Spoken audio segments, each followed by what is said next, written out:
Mr. Zuckerberg, at the recent hearing before the Senate Commerce Committee, you said that Facebook has a, quote, policy in place that prevents any candidate, end quote, from, quote, trying to delegitimize the result of the election, end quote.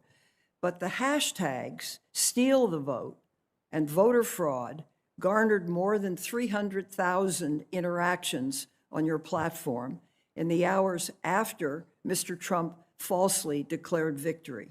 So here's the question. Do you believe Facebook did enough to prevent Trump's efforts to delegitimize the election result? If so, why have you reached that conclusion?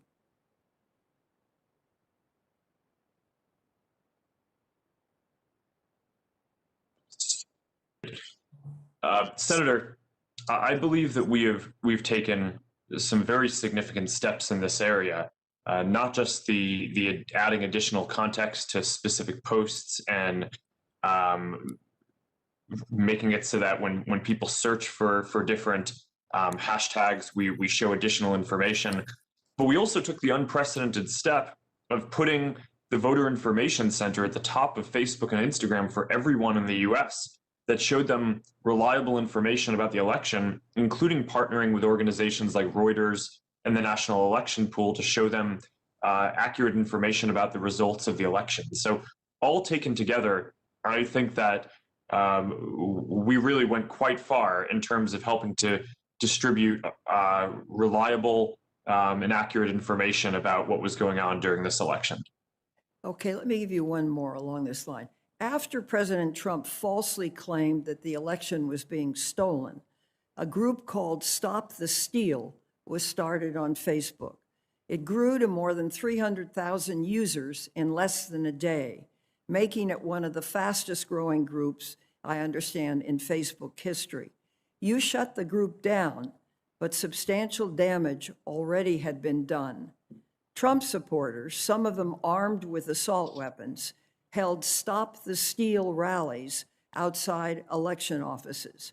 In Philadelphia, 2 armed supporters who had traveled from Virginia were arrested on their way to the city's vote counting center. Here's the question, and this is a tough one. What are your concerns about the spread of misinformation, no matter how innocent it is, or it is not innocent, like Trump's claims about the election, that they may incite violence?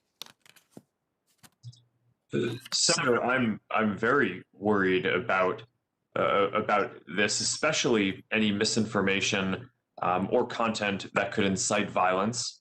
And during such a volatile period like this, one of our top priorities is making sure that people don't use our platform to organize any violence or civil unrest. And that was the basis under which we took that group, because there were a number of members who were posting potentially violent or encouraging violent comments that violated our policies. We also have broader policies in place around trying to slow the spread of misinformation more broadly, even when it's not going to lead to some kind of violence or imminent harm. And that's why we've created this independent fact-checking program where we work with more than 80 partners around the world to help do fact-checking, because people in our community have told us they don't want to see misinformation, but they also don't want us to be deciding what is true and false. So we've taken the step of building this program, which I believe is more sophisticated than what anyone else in our industry has. So I'm very focused on these issues. Well, I'm happy to hear that, because I'm really struck by it, that people armed with assault weapons as a product of a tweet could rally outside an election office. And I think it's really a serious issue that needs to be considered. And there need to be, once you signal that and people respond to it, it has to be in some way abated or some way pointed out or restructured on the internet itself. Now, can you respond to that? Senator Feinstein, And I concerns? hate to, we're almost double the time. Could we, I'm sorry. that's all right.